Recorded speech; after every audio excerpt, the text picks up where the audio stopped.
If you're like me, you're probably not a perfect outliner.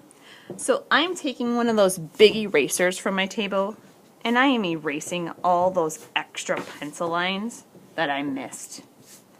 This just makes my artwork look neater. Now I'm ready to paint. So we are using cake temperas.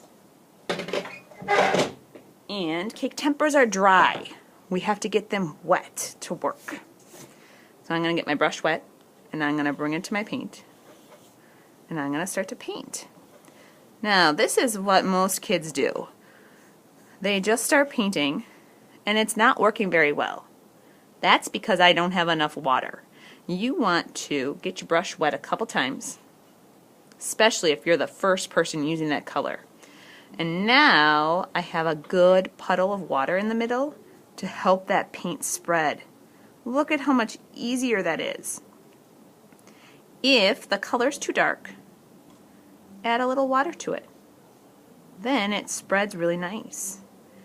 I want to paint every spot of this blanket, but I want to use a lot of different colors. So I have blue in there. I'm going to switch colors and I'm going to go to green. So I'm getting that green really wet. This still has a lot of puddles of water, so I'm going to let that dry and I'm going to move far away from that color to do another one. That way my colors won't run into each other.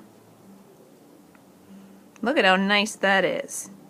Now I know so many of you are wondering, can we mix? Can we mix? Can we mix? Here's the rule for mixing. You can take 2 colors to mix today onto your paper. So if you use more than 2, you're probably going to get an icky brown. So let's see what happens if I take some yellow. And what if I add a little bit of red in it? What do you think I'm going to get?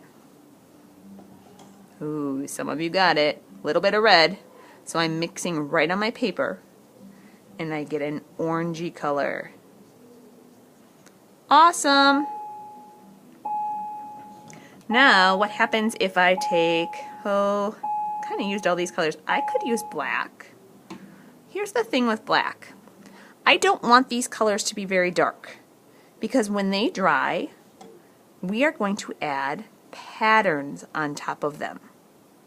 So if my colors are really dark, the painted colors, then I can't really add a lot of marker designs on top. So I want it to be light. What if I added a little bit of blue into that black? Ooh, I kind of like that. Awesome. So I'm going to do one more spot. I really want to make purple. That's my favorite color.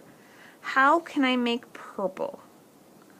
Red and blue. You guys got it. So I'm going to add a little bit of blue on top of that red. Awesome. Today, you want to paint all the spots of the quilt.